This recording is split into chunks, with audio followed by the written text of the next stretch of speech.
இப்பொழுதோ நடந்த ஒரு போராட்டத்தில் ஒரு பொய் வழக்கு போடப்பட்டு பாண்டூர் காவல் நிலையத்தில், அது அவர் சொந்த பிரச்சனை ஒன்றும் கிடையாது, விநாயகர் ஊர்வலத்தில் ஏற்பட்ட ஒரு கலவரத்தில் வீட்டில் இருந்த பாலகிருஷ்ணன் மேல ஒரு கேஸை போட்டு அது முறையாக விசாரிக்காமல் பொய்யான ஒரு தீர்ப்பு, ஒரு சரியான தீர்ப்பு கொடுக்காமல் தவறான தீர்ப்பின் காரணமாக முதலாக ஒசூர் தொகுதியில் தேர்ந்தெடுக்கப்பட்ட ஒரு அமைச்சராக இருந்தால் பதவியை இழக்க வேண்டிய சூழ்நிலை ஏற்பட்டது. ஆனால் தர்மம் வென்றே தீரும். எந்த விநாயகருக்காக அவர் பாடுபட்டோடு அதே விநாயகர் வழக்கத்தை விடுவித்து மீண்டும் 2026ஆம் ஆண்டு சட்டமன்ற தேர்தலில் மீண்டும் அவர் இதே இடத்தில் போட்டி போடுவது வெற்றி பெறத்தான் போகிறார். தர்மம் வெல்லத்தான் போகிறது.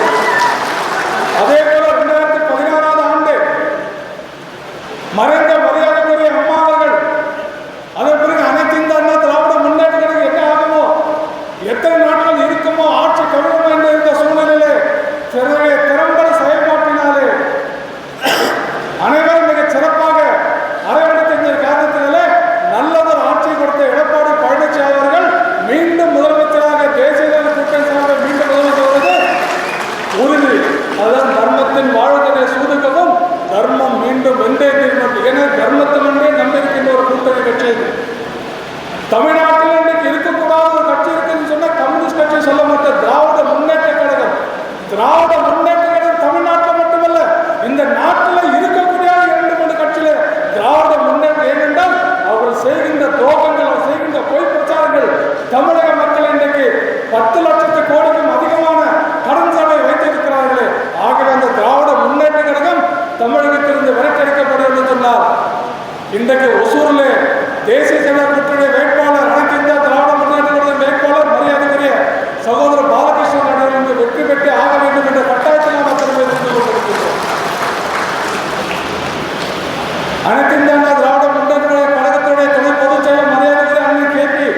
முனுசாமி அவர்கள் மிகச்சிறந்த அரசியல்வாதி மட்டுமல்ல, ஒரு இயக்கத்தை எப்படி கட்டி காப்பாற்ற என்பதற்கு அத்தனை அரசியல் கட்சிகள் முன்னதாக இருக்கக்கூடிய ஒரு தலைவரை வைத்துக்கொண்டு நாம் வெற்றி பெறாமல் இருந்தால் அது நாம் இந்த மக்களுக்கு செய்கின்ற துரோகமாக தான் இருக்கும். ஆகவே வெற்றி பெற்று ஆக வேண்டும் என்ற உறுதியோடு அத்தனை பேர் வேண்டிய வெளியே செல்லும் பொழுது பாலகிருஷ்ண ரெட்டியை வெற்றி பெற்ற பிறகு மே 4ஆம் தேதி இதே போன்ற கூட்டத்தை நடத்தி அவர்கள் வெற்றி மாலைக்கு நாம் போவதற்கு நாம் அத்தனை பேர் தயாராக இருக்க வேண்டும். அதற்காக நாம் அத்தனை பேரும் வேலை பார்க்க வேண்டும். 537 வாக்குறுதிகள் கொடுத்த திராவிட முன்னேற்ற கழகம் 50-60 கூட நிறைவேற்றவில்லை. ஆனால் இன்றைக்கு மரியாதைக்குரிய கனிமொழி பேசுகின்ற பொழுது 404 நிறைவேற்று என்று பொய்யான கணக்கு யார் கணக்கு பார்க்க போறாங்க? 404 கொஞ்சம் பட்டியல் போட்டு சொல்ல முடியாது கேட்டால் பட்டியல் கிடையாது. போற போக்கில் அடிச்சு விடுறதுல திமுக கவர்மெண்ட்டை பொய் சொல்றதுல எக்ஸ்பர்ட் இந்த தமிழ்நாட்டில் ஒரு யாரும் கிடையாது. ஒன்னே அவன் செல்லுற போலியான ஒரு மோசடியான ஒரு புகழ்ச்சியுரை, இல்லைன்னா எதுக்கு எடுத்தாலும் டெல்லி குறை சொல்றது. ஆகவே இரட்டை இன்ஜின் ஆட்சி வர வேண்டும் என்று மோடிகள் சொல்லிக் கொண்டிருக்கிறார். ஆகவே இரட்டை இன்ஜின் ஆட்சி தமிழகத்தில் வருவது நிச்சயம். ஆனா உடனே ஸ்டாலின் சொல்ல இரட்டை இன்ஜின் டப்பா இன்ஜின், அது டப்பா இன்ஜின் இல்ல, உங்க இன்ஜின் தான் டோப்பா இன்ஜின். நான் சொன்னது தப்பா சரியா தானே இருக்கும். ஆகவே டோப்பா இன்ஜின் ஆட்சி தமிழ்நாட்டுக்கு தேவையில்லை, இரட்டை இன்ஜின் ஆட்சி தான் தமிழ்நாட்டுக்கு தேவை. ஆகவே நாம் அத்தனை பேரும் மத்தியிலே மிகச் சிறப்பான ஆட்சி நடத்துகின்ற நரேந்திர மோடி ஆட்சி தமிழகத்துடைய சாதனைகள் வர வேண்டும். தமிழகத்தில் அத்தனை திட்டங்கள் வர வேண்டும் என்று சொன்னால் சரியானது ஆட்சி தமிழகத்தில் வேண்டும் சொன்னால் அண்ணன் எடப்பாடி பழனிசாமி தலைமையில் இருக்கின்ற தேசிய கூட்டணி ஆட்சி வந்தால் தமிழக மக்களுக்கு மத்தியிலே போடுகின்ற அத்தனை திட்டங்கள் கிடைக்கும். தமிழகத்தில் சொல்லியிருக்கின்ற அனைத்து இந்த அண்ணா திராவிட முன்னேற்றத்தில் சொல்லியிருக்கிற தேர்தலுக்கு சொல்லியிருக்கிற அத்தனை திட்டங்கள் தமிழகத்தை மக்களுக்கு கிடைக்க வேண்டும் என்று சொன்னார். இரட்டை இலை சின்னத்திலே ஒசூர் தொகுதியை நாம் வாக்களித்து மரியாதைகள் பாலகிருஷ்ணன் வெற்றி பெற வேண்டும் என்று கேட்டுக்கொள்கிறேன். ஆகவே நாம் செய்ய வேண்டியது வேலை ஒன்றே ஒன்றுதான்.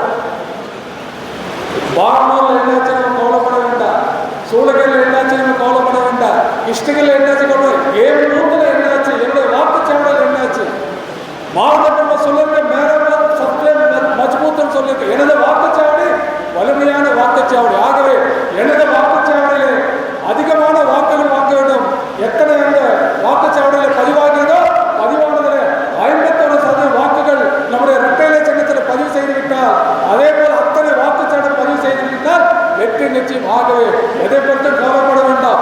ஒவ்வொரு வீடாக செல்லுவோம், ஒவ்வொருவரும் வாக்காளரை சந்திப்போம். ஒவ்வொரு சொல்லி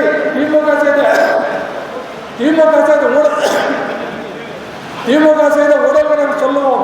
அனைத்து இந்திய அண்ணா திராவிட முன்னேற்ற ஆட்சிக்கு வந்தால் மக்களுக்கு கிடைக்கக்கூடிய நன்மைகளை குறித்து சொல்லுவோம். அதை சொல்வது